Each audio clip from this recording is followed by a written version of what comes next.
I don't understand social cues. So like I'd be like, this is weird. Why does nobody like me? I received my autism diagnosis at the age of 11. And my brother was diagnosed before me. I used to literally watch television to see how people react to things so that I can go and do the same exact thing. From your perspective, is every autistic person the same? Oh, I feel like I found a perfect analogy to describe it.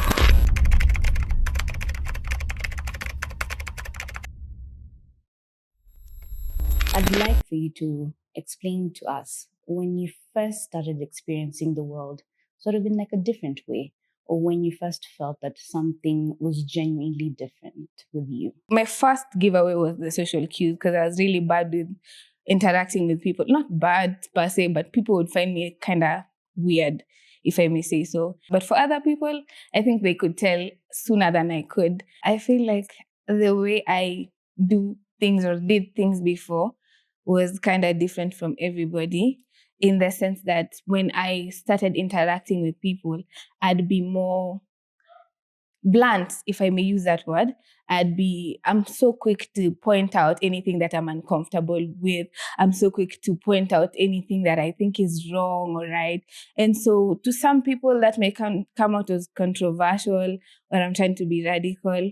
And I'm not. Like, I just like things done a certain way, or maybe like I don't understand I don't know how to put this. Like, I don't understand social cues per se. Like, there are things you're not supposed to say. I feel like also when I am interacting with other people, there's this sort of hierarchy that you have to respect. And who put these rules there? Like, I don't know who you're supposed to not ask questions, when you're not supposed to not ask questions, when you're not supposed to say certain things, if that makes sense. And so most of the time in my interactions with my friends, I'd be honest when they are saying like weird things. For example, when I was a kid, a lot of people used to just make up stories that don't make sense. And then you have to like go along with it. I'd be asking questions.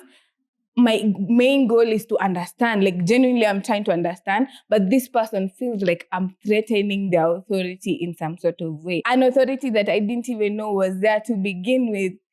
Does that make sense? So like, I'd be like, this is weird. Why does nobody like me? But I don't think I did anything wrong, but I offend people with like literally nothing. Does that make sense? It does make sense. And also like I used to, like, for example, funerals and burials and stuff. Even when I finally understood the concept of death and stuff, I am not the type of person to be like immediately when someone tells me something bad has happened, I'm like react or show an emotion. Like, I feel like I'm just like, I will take some time to process it. And so like some people may think I don't feel, or like there's some reaction they're expecting from me that I am not giving. And I'm like, this is weird. I used to ask my mom, there's like, is it just a must that every time because where I come from, I'm Luo, and in the culture, when people die, there's just a lot that goes on. And so I was like, is this thing like, do you really feel the need to do this? Like, is this just something that comes to you? Because to me, it's just like, don't you take some time to like think about that or process it or something? Like, why is everyone just having like the same reaction to the same thing? And why are you expecting me to act the same way? Like, it feels like it's something planned and written, and I'm just on my own lane, and I didn't, like, no one gave me the manual, and everyone else had it. That's how best I would describe it. Okay. And I feel you on that. It's a manual that, or rather a script you feel like was written for the whole world and no one gave you a copy. That's how I started masking, because like, obviously when you've had a few social interactions that people think you're weird, I used to literally watch television to see how people react to things so that I can go and do the same exact thing in social situations. I'm like, oh, so this is how you're supposed to react. Oh, so this is how. And then I'd find like cute phrases that they'd say, and I'd come and repeat them to other people. And like, I thought that was cool, but I was just making it worse.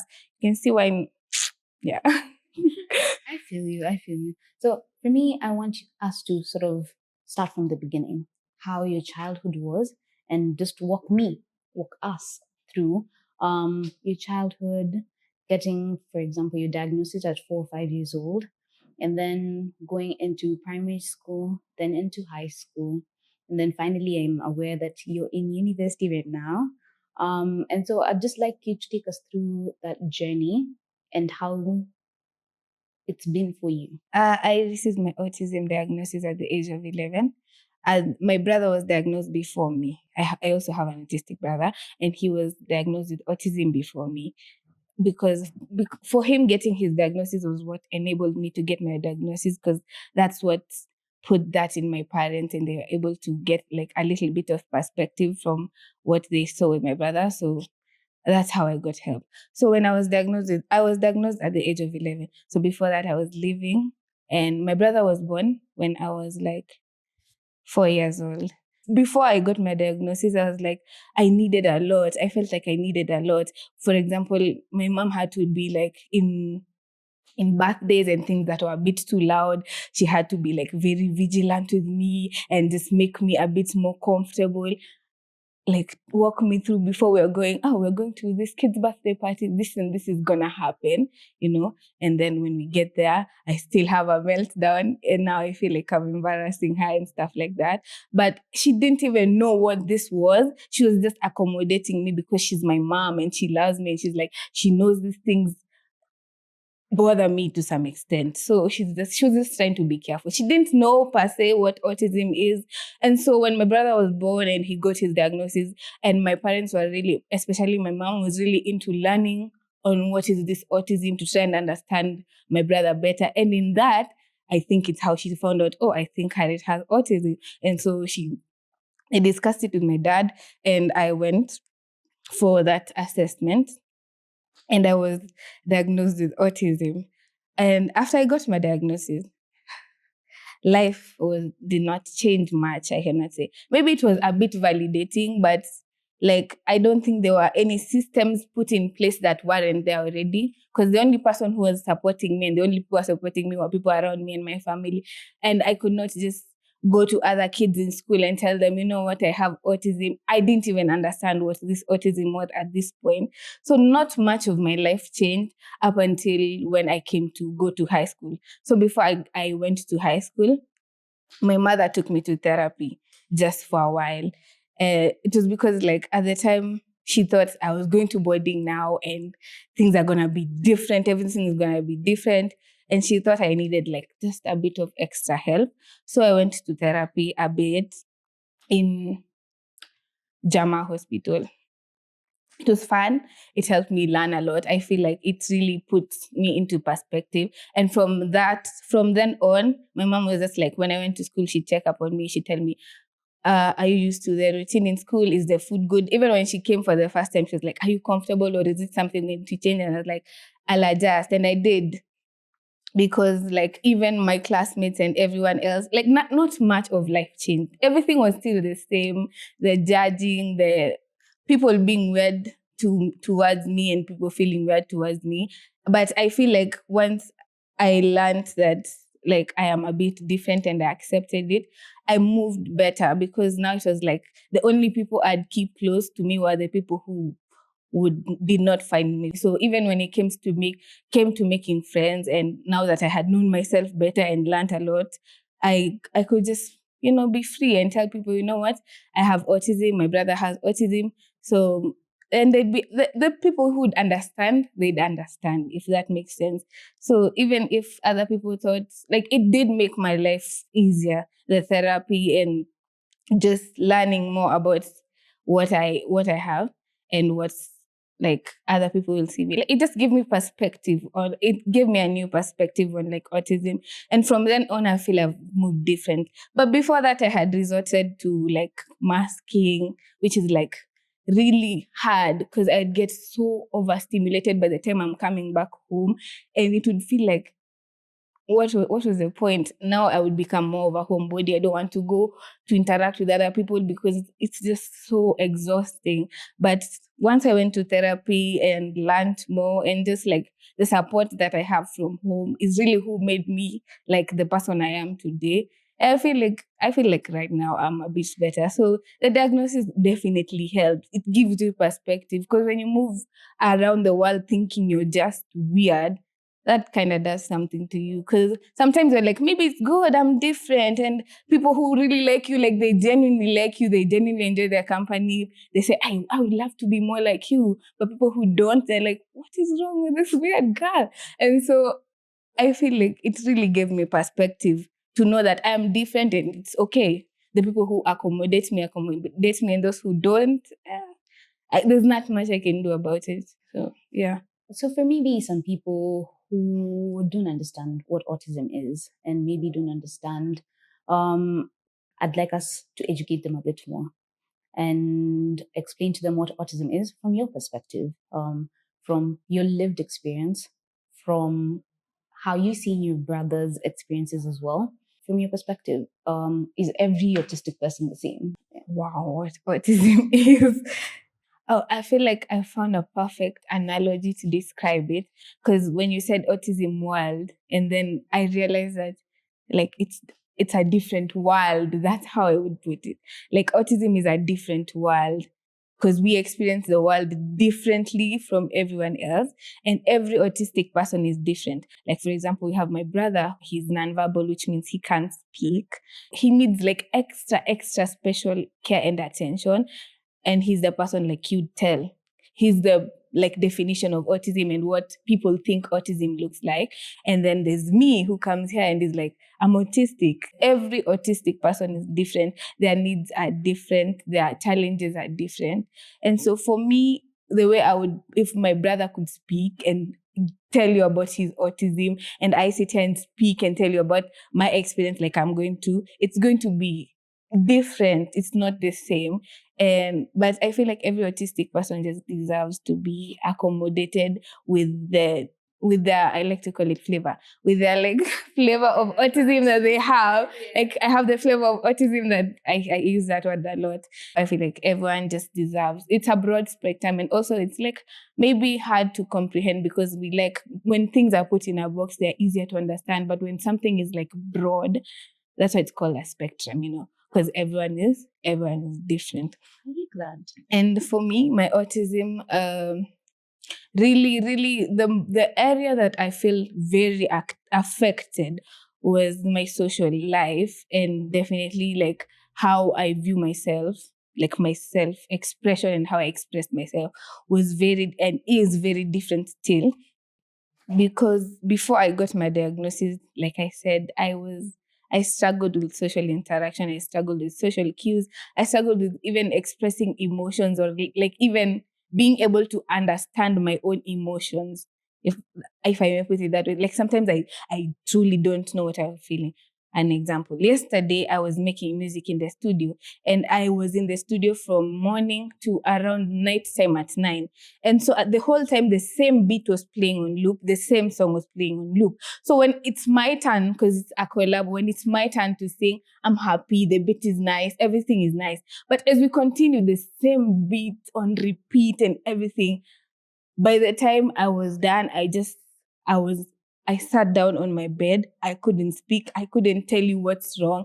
I just sat down on my bed and I have something that I call my comfort chat, which is just a cotton chat that I love to rub on my mouth when I'm feeling like, now that's what overstimulation is to me. Like it's a feeling you can't really explain. You don't know what you want.